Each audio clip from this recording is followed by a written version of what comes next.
Wano. The arc that has sparked a lot of controversy.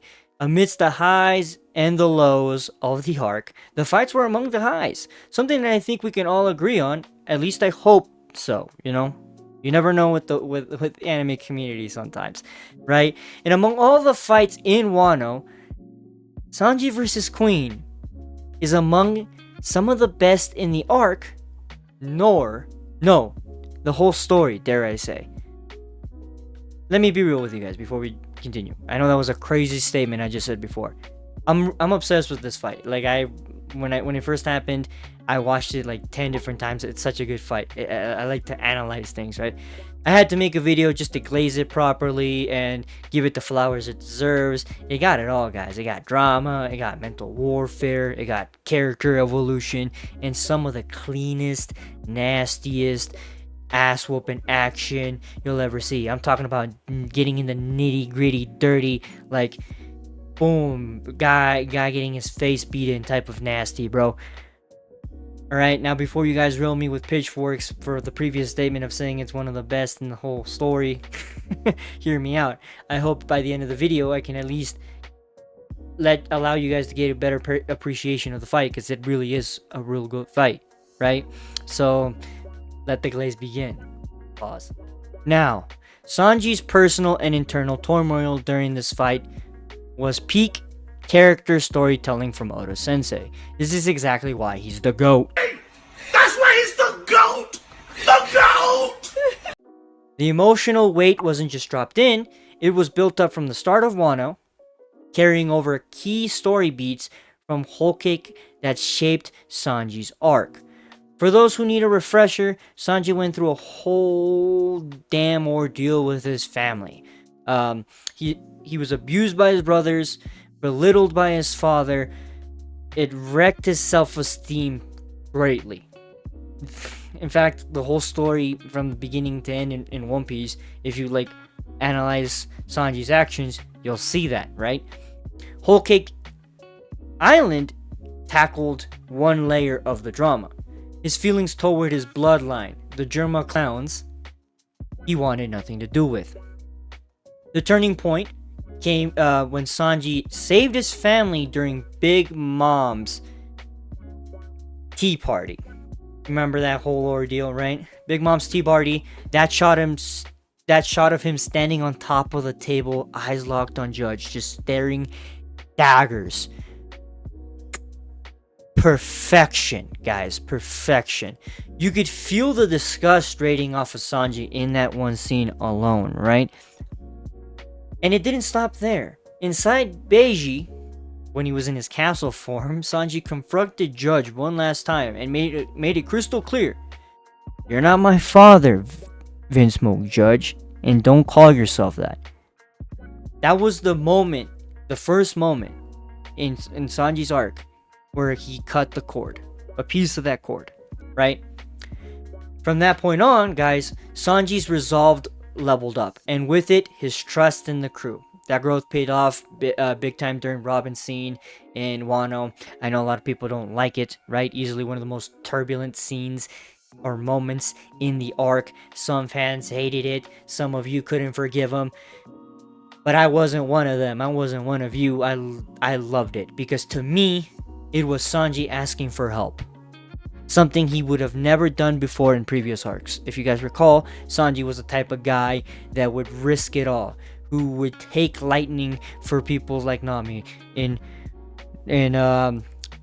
fucking Sky Pia.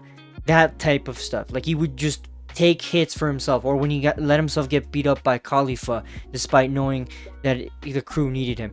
Stuff like that. Sanji would have never asked for help. In fact, he never asked Nami for help in that original scene. So for people saying that, oh, it's another Khalifa moment with Black Maria, it was not. He did not ask Nami for help in that scene. Here, like I said, something he would have never done before, ask Robin for help, despite people hating that moment. That right there, proof that our boy's self-esteem is finally climbing from all the damage that Germa and his dad and his shitty siblings did to him growing up. They hurt our boy. right? Standing up to Judge, his abuser, was a major breakthrough, of course, for Sanji. It was a classic anime moment, and honestly, something that mirrors real life sometimes, where the abused stand up for themselves, gaining strength in the process, right? By standing up for themselves, they gain strength in who they are and what they want to be, and slowly starting to free themselves. But while it did help Sanji take a step forward, it didn't erase the trauma fully. He was still mentally trapped by one thing: fear. The fear of losing himself. The fear of losing his identity, his principles, his moral. The fear of becoming the very thing he despises: his family. This is exactly why I love Sanji vs. Queen. It takes Sanji's deepest fear and throws it into the spotlight, uses the narrative and try and set him free from it. It all kicks off when Sanji uses the raid suit for the first time when they first got to Wano, despite every bone in his body telling him not to, and some people hating it, right? And he hated that idea too, because he hated the idea of relying on Germa in general. He put it on anyway because he knew in order to protect the crew and keep their cover in Wano, he had to use it. It isn't the greatest explanation, but at least it is an explanation, right? This was the first time Sanji used the raid suit, and if you noticed, Oda didn't make it very apparent to not show. He made it very apparent not to show symptoms at all. Symptoms that would be prevalent later. He was saving that for when Sanji confronts Big Back Queen. Of course, Big Back Queen.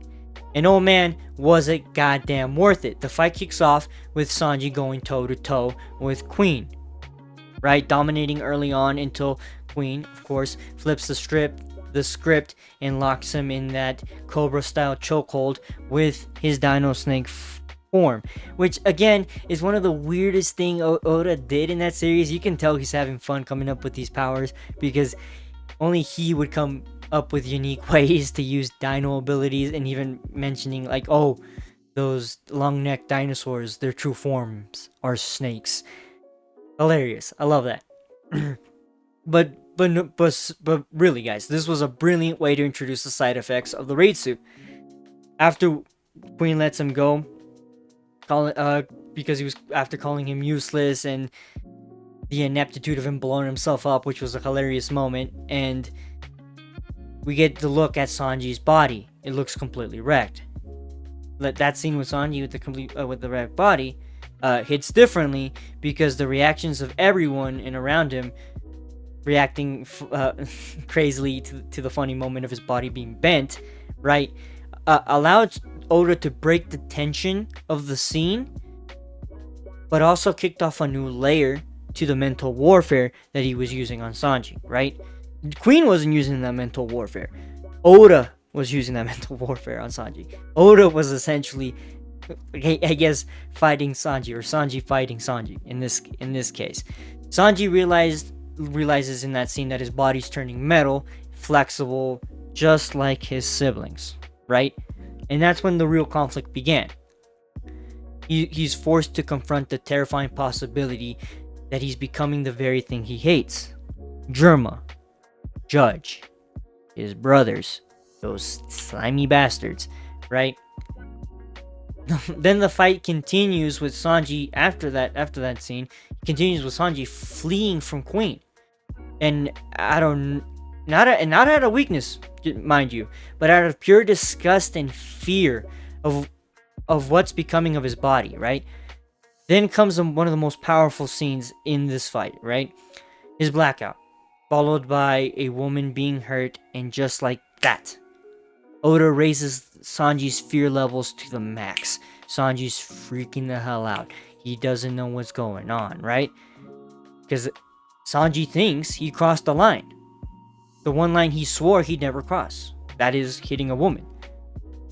The whole series, Sanji says that he's never hit a woman. In fact, it's one of the biggest factors in Khalifa, and why a lot of people, I think back then, even criticized him for that. Because of that exact principle he holds. And I respect the fuck out of Sanji for it, because many people go back on their principles. Sanji's one of those people that actively tries to like keep true to his principles, right? Here, Oda isn't just playing with the audience, he plays with Sanji too. We're led to believe he hit her. And so is he. He's also led that. That is peak writing right there by Oda. That he not only makes us think Sanji did it, Sanji himself thinks he did it. Now that's really good story. That's really good storytelling. That is that kind of psychological warfare you don't see in your average One Piece fights, which is great. You don't see this type of like internal battle, right? When the battle's internal, you don't see that happening in every One Piece fight out there. It's just not a thing that Oda used in many other fights. Now, granted, I'm not saying that there isn't like internal like mental warfare in battles of principles and stuff. I'm saying like a battle with oneself, one's person, right? Turns out though, Queen was the culprit all along, right? He was the one that hit Osome. Why? Because he's a salty beta who can't handle rejection. She curved him and he lashes out like the insecure clown he is. This freed Sanji, bro. This freed Sanji. Like his mind became clear in that moment when he realized when Queen is confronting Osome again after seeing her after he beat her up. He's like, oh, Osome, that's you? You didn't learn your lesson from last time? Like, you know, the disgusting dude he is, right? Sanji realizes, hey, it was you. It was you, you son of a bitch. You made me think that. And that was a big weight lifted off of Sanji in that fight. Sanji lays him out. After clearing the allegations, he taps into this upgraded body and hardens it with armament hockey. And boom, we get Ifrit Jambe. Then he hits Queen with that crispy 6-piece combo, just like he did Karubi back in the day. You guys remember that fight with Karubi back in Orlong Park? That goddamn animation of Sanji breaking Karubi apart with his kicks was beautiful, and we got it again with Queen, but at a bigger scale, because Big Bad Queen was sent flying that day. He was sent flying. It was good. I love this. I love this fight, guys. It was really good, right? Now we had more sauce to the fight, right? The added scenes were before, where Queen is also, you know, using the Germa abilities. That's another mental warfare that Oda is using against Sanji. Queen doesn't know that Sanji, like, for the most part, is battling internally. He knows that he doesn't like Germa, right? So he doesn't know everything. So I don't think Queen is intentionally using Germa abilities to fuck with Sanji mentally. He is using Germa abilities because he wants to prove that he can make those abilities better than Zeph. Not Zeph, better than Judge. And trying to beat Sanji with it. Sanji refuses, of course, which is what he did most of the fight before, you know, the scene with Osome, like I said before. Right? One of my favorite things that they also added in this fight that comes after Sanji giving him the One Piece combo, they added a scene before he hits the final blow, right? Before he delivers a boost burst after Queen inadvertently taunts him. Like, he continues to taunt him besides the fact that he got his ass handed to him soundly with that 6-piece combo, right?